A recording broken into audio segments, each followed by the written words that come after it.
The Pickwick papers emerged from traditions of graphic caricature. In the early 19th century, all along Fleet Street and other streets in London, there were print shops and crowds flocked to see the pictures in their window, as you can see here.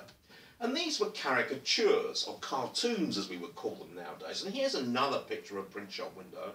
And this was actually drawn by one of the star cartoonists of the era, James Gillray. And there he is.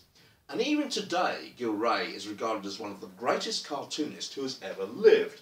And this is probably his most famous image. But he drew all sorts of things, and he had a liking for drawing fat men. And coming up, this is his take on the Prince of Wales. And as you can see, he's got a pretty enormous belly, but he is actually slim compared to some of the people that Gillray drew, like this monstrosity here. But the thing about the pictures of this era is that there were no actual characters in them. The only people you would recognise would be politicians and royalty, but that was changed by one man, and that man was Thomas Rowlandson. Rowlandson invented the first recognisable cartoon character. You would see this man, you would know who he was, and he would have adventures in different plates. And here he is, Dr. Syntax. And in the next plate coming up, here he is, he's setting out on an adventure. He goes forth on his horse. Unfortunately, he gets lost.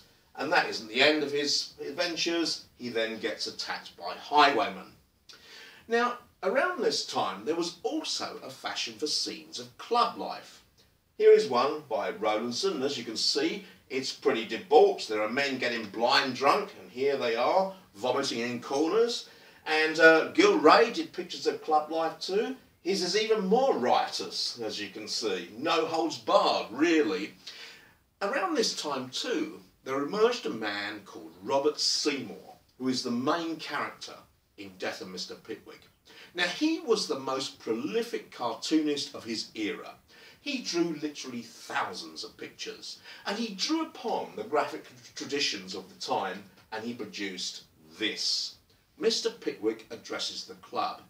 It's the first illustration in the Pickwick papers, and as you can see, we've got a fat man, he's recognisable, and it's a club scene.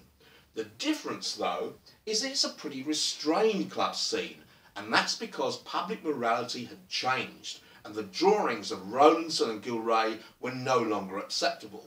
But this picture became for many, many years the most famous book illustration in the world. It was even called the Mona Lisa of book illustrations.